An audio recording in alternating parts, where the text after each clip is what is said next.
അസ്സലാമലൈക്കും വറഹ്മത്തുള്ളാഹി വബറകാതുഹു. പ്രിയമുള്ള മോമിനാത്തുകളെ, മഹാനായ അബൂ ഉസ്മാൻ റളിയല്ലാഹു അൻഹു ശക്തമായ ചൂടുള്ള ഒരു ദിവസം വഴിയിൽ കൂടി നടന്നു പോകുമ്പോൾ ഒരു വീടിൻ്റെ മുകൾ ഭാഗത്തിൽ നിന്ന് എന്തോ ചാടുന്നത് കണ്ടുകയും അദ്ദേഹത്തിൻ്റെ തലയിലേക്ക് അത് വീഴുകയും ചെയ്തു. നോക്കുമ്പോൾ അതൊരു വെണ്ണീറായിരുന്നു. ശിഷ്യന്മാർ ആ വീട്ടുകാരെ വല്ലാത്ത ചീത്ത പറയുകയും പരിഹസിക്കുകയും ചെയ്യുന്നത് കണ്ടപ്പോൾ അബൂ ഉസ്മാൻ റളിയല്ലാഹു അൻഹു പറഞ്ഞു, എൻ്റെ ശരീരം മുഴുവനും തീക്ക് അർഹതപ്പെട്ടതാണല്ലോ.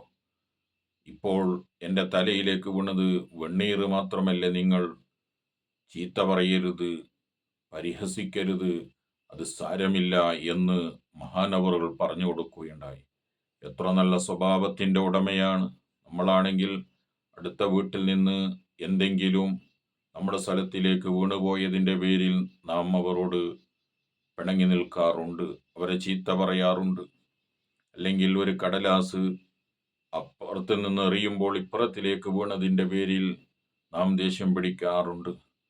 ഈ അബൂ ഉസ്മാൻ റളിയല്ലാഹു അൻഹുവിൻ്റെ സ്വഭാവം, അദ്ദേഹത്തിൻ്റെ പ്രവൃത്തി നമ്മുടെ എല്ലാവരുടെയും മനസ്സിലും നമ്മുടെ ജീവിതത്തിലും ഉണ്ടാകണം. അള്ളാഹു അതിന് തൗഫീക്ക് നൽകി അനുഗ്രഹിക്കുമാറാവട്ടെ. ആമീൻ. അസ്സലാമു അലൈക്കും വറഹ്മത്തുള്ളാഹി വബറകാതുഹു.